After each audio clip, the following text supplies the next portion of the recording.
Faleminderit, zoti Tauland Balla, kryetari i grupit parlamentar Partisë Socialiste, ka kërkuar fjalën. Zoti Balla.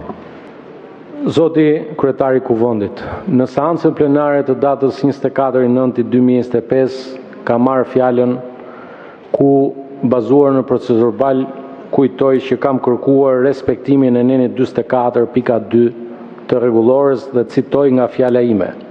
Seanca plenare fillon me miratimin e proces verbalit seancës mëparshme, kur nuk ka vërejtje për tekstin, ai quhet i miratuar dhe nëse kërkohet ai votohet me ngritjen e dorës. Për proces verbalin, fjala u jepet vetëm deputetëve që kërkojnë të propozojnë korrigjim ose të saktsojnë mendimin e tyre.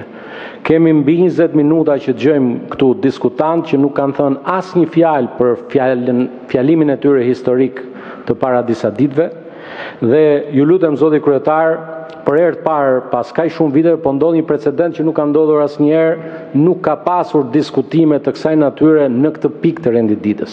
Diskutimet për procedurë merren pas miratimit të proces verbalit dhe pas prezantimit të rendit të ditës dhe me çështjet një për një. Ne kemi një çështje që është çështje ndryshme, kemi pasur një diskutim shumë të mirë sot, frytdhënës në konferencën e kryetarëve, gjova një deputete këtu që ju referua pikërisht kësaj çështje, po nuk ju durua dot që të shkonte tek kjo çështje. Dhe e mori fjalën për proces verbalin. Tani pak durim dhe le të shkojmë te kjo pikë dhe në atë pikë është i autorizuar kryetari i grupit parlamentar, kryetarët e grupeve parlamentar të marrin fjalën. Unë mendoj zoti kryetar, duhet japim fund këtij standardi të çuditshëm që nuk ka ndodhur, nuk mbahet mend që Kuvendit filloj me debat për proces verbalin kur kjo është pjesa më e rregulluar e rregullores. E merr fjalën dhe thua, fjalën time në këtë pikë ma kanë thënë gabim ose mund ta çosh edhe me shkrim. Del ky tjetri thot, ka dal një raport, po kur është miratuar ky proces raporti. Ta mbaroj fjalën. Si e ka, po e kishim parashikuar këta që do dilte raporti. Faleminderit. Faleminderit. Zoti Boçi ka kërkuar fjalën për proces verbalin, ju lutem qëndrojeni strikt rregullores. Po, zoti Beleshi, strikt rregullores, po vazhdoj po e sqaroj mendimin tim, se herën tjetër nuk na lap që ta çonim deri në fund. Po më duhet debat në parlament, e dika dhe kryetari i grupit Partisë Socialiste. Kur na e keni dhënë hapësirën ju për debat, ne? Kur? Sepse, zoti Beleshi, ne dolëm nga mbledhja e konferencës kryetarëve. Ja ku e ke, e ka marrë materialin aty, dhe shënohet qartë që seanca e sotme duhet ketë diskutim për çështje jashtë rendit ditës. Ndërsa në urdhrin tuaj të shpërndar, ju e keni heq këtë pikë, zoti Beleshi. Ja pra, pas ka qenë këtu kjo, se këtu nuk është hequr. Ja ta marrin dhe kamerat. Dhe kjo është ajo që po bëni ju, dhe ne ngrejmë shqetësimin, dhe ne shfrytëzojmë çdo hapësirë për debat, po, edhe debatin për proces verbalin, edhe për procedurë, sepse e di se i keni bërë ju, zoti Beleshi, këtë parlamentin si dyqan, pronari i cilës kërkon të pastroj para dhe pret fatura falso dhe përze dhe njerëzit, normal, edhe e mbyll 5 minuta. Ky është dyqan parlament, vini këtu ju dhe kërkoni të pastroni këtë politikën tuaj të pistë. Me këto seanca, 5 seanca pa folur askush, pa debatuar askush, vetëm hajde, hape, mbylle, sa jo pasaj ligjet pista për t'i pastruar, për t'i bërë pastra, interesat pista, po qofte edhe parat pista, mashtrimet pista, po edhe thikat pista kundër qytetarëve. Pra, po impononi, keni përgjithësi, po impononi një hapësirë të çmendur këtu. Sepse një hapësirë të çmendur nga një arsyeshme e dallon jo salla, jo luksi i pjesëmarrësve, jo njerëzit, e dallon heqja arsyes, po hoqja arsyen, ke vendosur çmendurin, ju po i hiqni arsyen. Arsyeja e parlamentarizmit është debati parlamentar.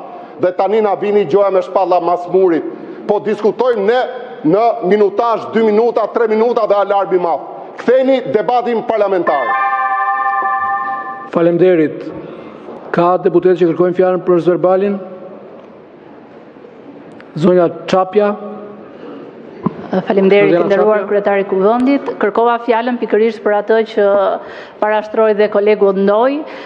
Në seancën e parë mu parashtrua pjesa e rregullores dhe pjesa e kushtetutës. Nga ajo seancë deri më sot që kanë kaluar shumë seanca, vijojmë sidomos në deputetet e rinj, mos vihemi përpara rregullores së re, duke mos e ushtruar siç duhet edhe aktivitetin parlamentar. Kështu që të lutem në mënyrë të menjëhershme, në faqen e kuvendit nuk e keni edhe sot që flasim rregulloren, na e vendosni në dispozicion. Faleminderit.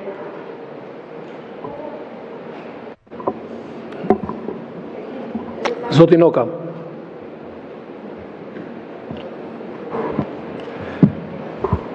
Tani,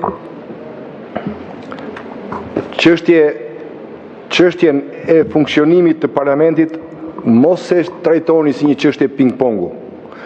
Dhe është për të ardhur keq kur shikoj që spikeri i këtij parlamenti mësohet dhe komandohet dhe merr urdhra nga partia se si duhet të drejtojë dhe të menaxhojë seancat plenare.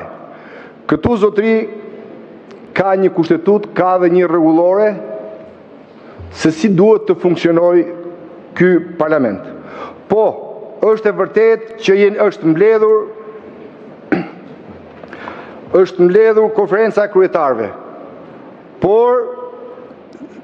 Por nuk janë të vërteta asnjë nga ato që tha zotëria. Pra nuk ka patur konsensus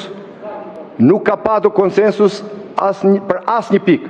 Në kalendar nuk është saktuar data e shqyrtimit në seancë plenare të projektligjit që Partia Demokratike, grupi parlamentar i Partisë Demokratike ka depozituar për gjendjen civile. Asgjë është kërkuar nga ne, nuk është përfshirë. 2. Në program ju keni përfshirë.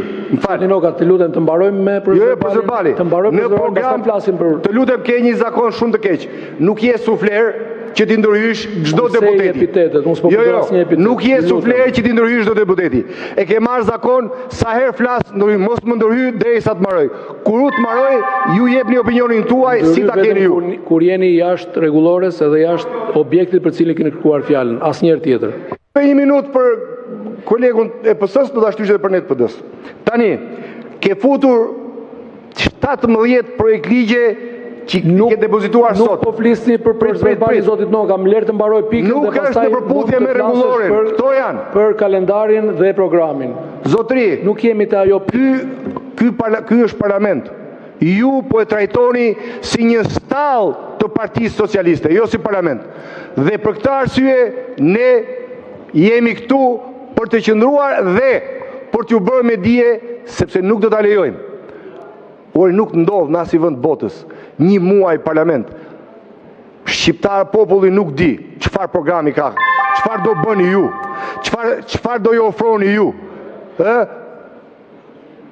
Përveç se dëgjon nga Departamenti Amerikan i Shtetit raportin që ju nxin, ju tregon se çfarë fytyre keni ju, asgjë tjetër nuk arrin të marrë vesh sepse ju bëni gjithçka për ta fshehur dhe për të mos thënë asgjë. A pranohet kjo? Prandaj futen në rregullit kushtetues zhvillimi i këtij parlamenti dhe brenda rregullores, zotëri. Brenda rregullores nuk është kjo, po nese.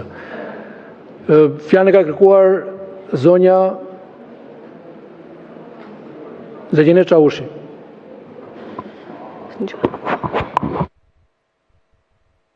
Faleminderit i nderuar kryetar, të nderuar koleg deputet, është e papranueshme që në këtë seancë edhe si çdo herë tjetër të dëgjojmë të njëjtin fjalor. Jo, nuk ka përfalje, por këtu ne jemi pasqyra e atyre qytetarëve me mira që na ndjekin nga pas, edhe kjo sjellje të vazhdojë kështu në çdo seancë nuk mund të pranohet. Besoj se në grupin tuaj parlamentar keni mjaftueshëm jurist, por dhe një jo jurist mund të arrit ta kuptojë rregulloren dhe pikërisht në 24.2. Kini kaq shumë seanca që e kërkoni fjalën për procedurë edhe për atë që niset seanca për të rregulluar proces verbalin, po askush nga ju nuk është ngritur dhe të thoj kjo fjalë e shkruar në proces verbal nuk është shkruar drejt. Por jeni marrë vetëm me ofendime për program, për diellën e për çdo gjë tjetër që ju vetë keni pasur mundësinë që të arrini ta dëgjoni ato program dhe ishit ju të nderuar koleg deputet, të cilët e kthyet atë seancë të parë që ne deputetët e rinj me zi po e prisnim, arritët ta kthenit në një kaos.